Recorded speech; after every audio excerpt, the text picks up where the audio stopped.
O ESB Rural está de volta e agora vamos conversar sobre o clima, que as chuvas diminuíram, todo mundo percebeu. Mas e o porquê, você sabe? O mês de março é dedicado à conscientização sobre as mudanças climáticas. A data tem o objetivo de alertar a população sobre essas questões e também para a necessidade de ações que minimizem os impactos no planeta. E por isso a gente está na Estação Meteorológica da UESB para conversar com o professor Rosalvo Lucas sobre esse assunto. Professor, primeiro eu queria que você falasse para a gente quais são as principais mudanças climáticas, que acometem o nosso planeta atualmente. A mais visível é a alteração na distribuição das chuvas. E aí, por extensão, vem as temperaturas que são elevadas e também a distribuição desigual da umidade. Então a gente está percebendo, principalmente nas comunidades que têm vinculação direta com a agricultura, eles são os mais impactados, são os mais afetados, ou seja, são culturas inteiras que são prejudicadas e as colheitas também. E do ponto de vista também da saúde, porque a gente tem, tipo assim, vamos chamar o limite de temperatura e umidade. Então quando acontecem essas variações, então várias pessoas começam a ter problema respiratório, crianças também.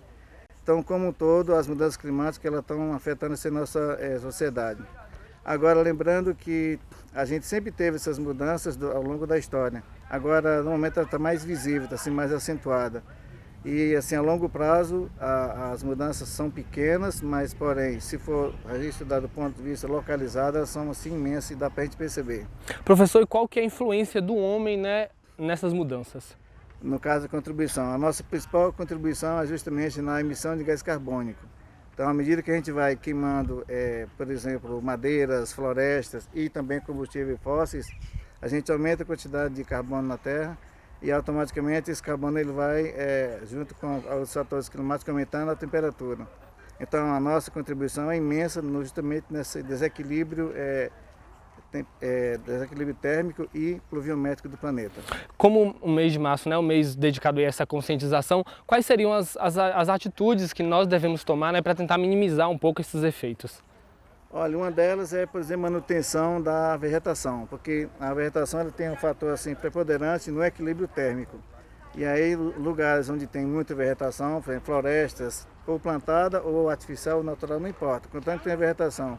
Onde tem vegetação, a situação climática daquele lugar é equilibrada. E também o contrário, quando você retira, você acaba desequilibrando. E o outro, por exemplo, é a questão do combustível fóssil, que é justamente o número de automóveis que a gente está aumentando. À medida que a gente compra automóvel, também está contribuindo para a queima do combustível fóssil. Então, políticas públicas, por exemplo, para evitar que pessoas comprem carro demasiadamente e andem mais de ônibus, porque de uma maneira ou de outra a gente acaba contribuindo para que o planeta saia ganhando. Ok, professor, muito obrigado pelos seus esclarecimentos.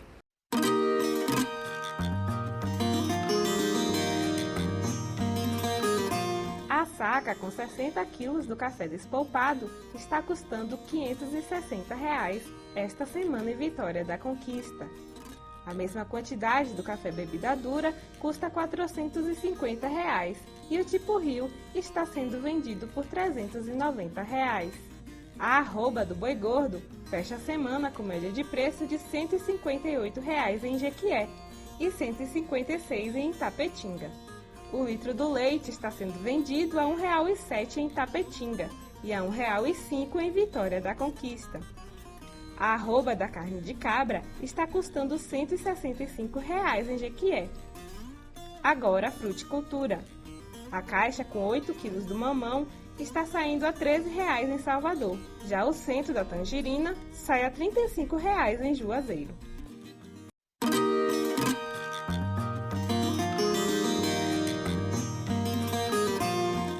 Chegou a hora do quadro que te ensina coisas novas. A dica de hoje vai ser para quem tem um canteiro no fundo de casa. Vamos te ensinar como acelerar o crescimento das hortaliças.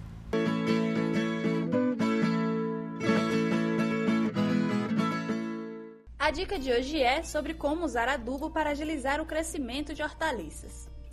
O uso de adubos como fontes de nutrientes é essencial para o bom crescimento e desenvolvimento de hortaliças. Deve-se ter atenção quanto à aplicação de quantidades adequadas de cada produto.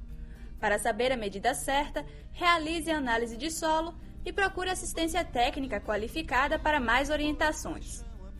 Uma parte dos adubos deve ser incorporada ao solo antes do plantio das sementes ou do transplante das mudas. Outra deve ser adicionada como cobertura em 2 ou 3 aplicações, dependendo da cultura. Não é indicado acelerar o desenvolvimento de certas hortaliças, pois o processo pode deixar a planta suscetível ao tombamento ou mais propícia ao ataque de pragas e ou doenças.